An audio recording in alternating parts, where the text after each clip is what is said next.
So far you've been working with blank keyframes. But there's another type of keyframe. It's called just a regular keyframe. It allows you to actually move something without going frame by frame.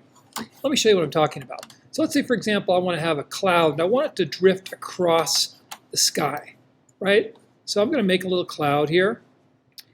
And I'm going to look at this thing and I say, okay, I want it to drift across the sky. Now, if I was going frame by frame, I'd have to draw this cloud each time for each frame, right?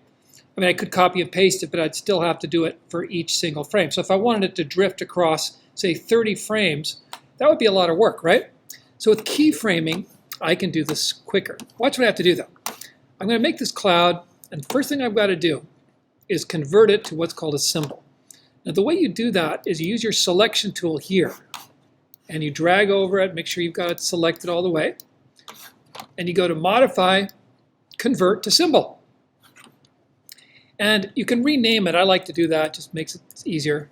And you'll notice that it says Type Movie Clip. Now, you can do that. It's easier if you just go to Graphic Symbol for now. Movie clips are movies within movies. We'll get to that later. But we're going to save this cloud as a graphic symbol. Bam, there it is. Now notice that all of a sudden something happens. It now has a little box around it, and it's popped up over here in what's called the library. Now the nice thing about making a symbol is that you can now reuse this over and over and over again. I can even drag from the library as many times as I want and just use it. You can see how that could be super useful. So now that it's a symbol, I can do all sorts of things. So if you look at my timeline down here, you'll see that, okay, there it is. I'm in the first frame. I've got my cloud, but I want to have it drift all the way across the stage. So what I'm going to do is this. I'm going to click in frame 30. I could click in any frame. I just want it to be 30 frames long. I click in frame 30, and I go to Insert Timeline, but this time I'm going to say Keyframe. Not blank keyframe, just keyframe. Boom. Now, notice that it's all turned gray here, right? So it's doing something. Now watch what happens. When I move the cloud, I'm going to select it with Selection Tool, and I'm going to just drag it over to the end, okay? So look what's happened here. I now have my frame 1 has a cloud all the way on the right side, and then in frame 30, it's over here. So I'm almost there. But I don't want it to play like that. That would just be too jerky. So what I do is I make sure I'm clicked anywhere inside this gray area, anywhere inside here, click inside of it, and I'm going to go to Insert, Create Classic Tween. Now watch what happens. When I do that, it turns purple, and there's now an arrow going all the way through from 1 to 30. Now watch what happens when I play it back. It has been keyframed. That's all I had to do to create 30 frames of animation. You see how this saves a lot of work, right? A lot of work.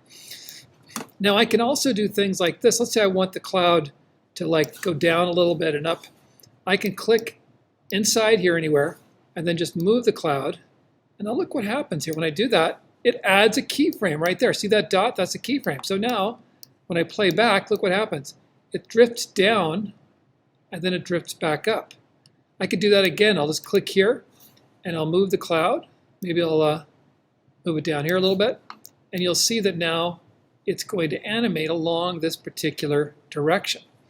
I can also do things like, instead of just moving it, I could change its size. For example, I can go to Modify, Transform, I can go to Scale, and maybe I'll make the cloud get a little smaller here. Now watch what happens when I play it back. It's going to get smaller, and then it's going to get bigger again. You see that? So I'm keyframing all these various things within my movie. So keyframing is a great way to really speed up your animation using symbols in Adobe Animate.